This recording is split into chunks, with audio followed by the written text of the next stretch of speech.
स्वागत है आपका इस विशेष वीडियो में, जहां हम बात करेंगे एक ऐसे जाल की जिसमें हम सब फंसे होते हैं पर हमें पता भी नहीं चलता।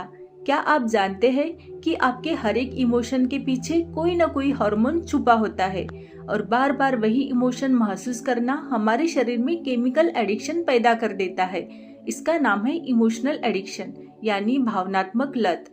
आज हम जानेंगे कैसे हमारे इमोशंस से हार्मोन्स का सीधा रिश्ता होता है, कैसे हमारा शरीर इन इमोशंस का आदी हो जाता है और कैसे हम खुद को इस एडिक्शन से मुक्त कर सकते हैं मेडिटेशन और सेल्फ अवेयरनेस के जरिए।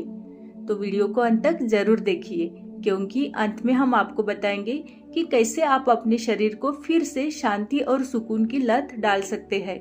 चले इस जर्नी की ओर अपने भीतर की हीलिंग शुरू करने।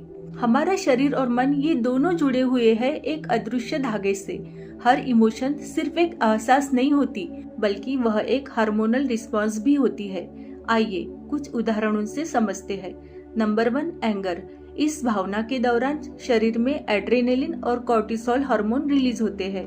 ये हार्मोन शरीर को फाइट मोड में डालते हैं, जिससे हम तुरंत प्रतिक्रिया देने लगते हैं। Number 2, fear. जब हम डरते हैं तो कॉर्टिसोल और नॉरएपिनेफ्रिन रिलीज होते हैं। ये हमें सतर्क बनाते हैं, लेकिन अगर ये लंबे समय तक सक्रिय रहे तो यह तनाव और एंजाइटी का कारण बन सकते हैं। Number 3, sadness. इस भावना में कॉर्टिसोल बढ़ जाता है और सीरोटोनिन घटने लगता है। इससे हमारी ऊर्जा कम हो जाती है और हम अंदर से लो महसूस करने लगते हैं। Number 4, love and connection. जब हम किसी से गहराई से जुड़ते हैं तो शरीर ऑक्सीटोसिन हार्मोन रिलीज करता है। इसे बॉन्डिंग हार्मोन भी कहा जाता है, जो हमें सुकून, सुरक्षा और अपनापन महसूस कराता है। Number 5, happiness. जब हम प्रसन्न होते हैं तो शरीर में डोपामिन, सीरोटोनिन और एंडोर्फिन्स रिलीज होते हैं। ये हार्मोन हमें प्रेरणा देते हैं, अंदर से हल्का और जीवंत महसूस कराते हैं। लेकिन दिक्कत तब होती है जब हमारा शरीर नकारात्मक इमोशंस और उनके केमिकल्स का आदी हो जाता है। जब कोई भावना बार बार हमारे जीवन में आती है, जैसे दुख, गुस्सा, डर या अपराध बोध, तो शरीर बार बार उन्हीं हार्मोन्स को रिलीज करता है।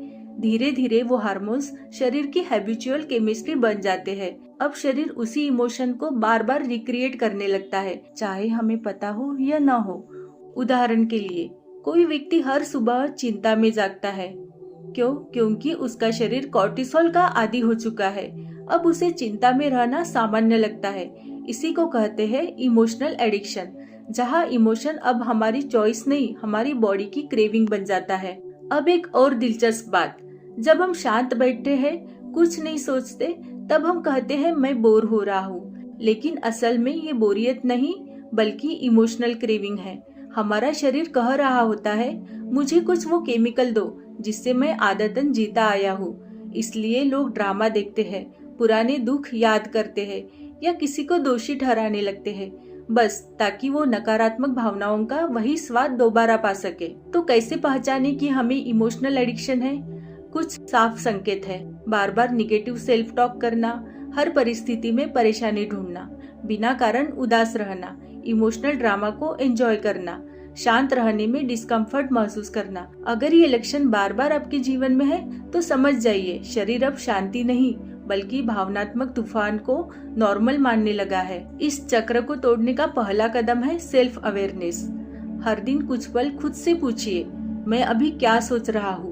ये विचार मुझे कैसा महसूस करा रहे हैं? क्या मैं इमोशंस को बार बार दोहरा रहा हूँ? जब आप भावनाओं को ऑब्जर्व करना शुरू करते हैं तो धीरे धीरे उनसे डिसआइडेंटिफाई करना सीखते हैं। आपको ये एहसास होता है मैं ये इमोशन नहीं हूँ, मैं इसे महसूस कर रहा हूँ। यही अवेयरनेस पहला इलाज है। दूसरा तरीका है मेडिटेशन। ना कुछ सोचना, ना कुछ बदलना, बस शांत रहना और खुद को देखना। शुरुआत में शरीर बेचैन होगा क्योंकि उसे वो केमिकल्स नहीं मिल रहे जिनकी उसे आदत थी, लेकिन जब आप रोज 10 मिनट ध्यान करते हैं तो शरीर धीरे धीरे शांति के हार्मोन जैसे सीरोटोनिन और ऑक्सीटोसिन को महसूस करने लगता है। अब शरीर कहता है मुझे फिर से यही चाहिए, ये शांति, ये सुकून। और यही से शुरू होता है एक नया एडिक्शन, पीस का, हीलिंग का और सच्चे सेल्फ से जुड़ने का। तो साथियों, इमोशनल एडिक्शन एक बहुत सब्टल जाल है जो हमारे विचारों, भावनाओं और हार्मोन की केमिस्ट्री में बसा होता है। लेकिन जब आप जागरूक हो जाते हैं और रोज थोड़ी देर ध्यान में बैठते हैं, तो आपका शरीर धीरे धीरे खुद को रीप्रोग्राम करने लगता है। आज से शुरुआत कीजिए। हर दिन कुछ मिनट खुद को दीजिए, बिना मोबाइल, बिना शोर, बिना भागदौड़ के। ध्यान में बैठिए, खुद को देखिए और खुद से कहिए, अब मुझे शांति चाहिए, अब मुझे हीलिंग चाहिए। इस वीडियो को देखने के लिए आपका आभार। अगर ये जानकारी आपके दिल को छू गई हो तो इसे अपने किसी प्रिय व्यक्ति के साथ जरूर साझा करें। धन्यवाद। और याद रखिए, इमोशंस बदलते हैं लेकिन सेल्फ हमेशा शांत रहता है। बस उसी सेल्फ से जुड़ना ही असली मुक्ति है।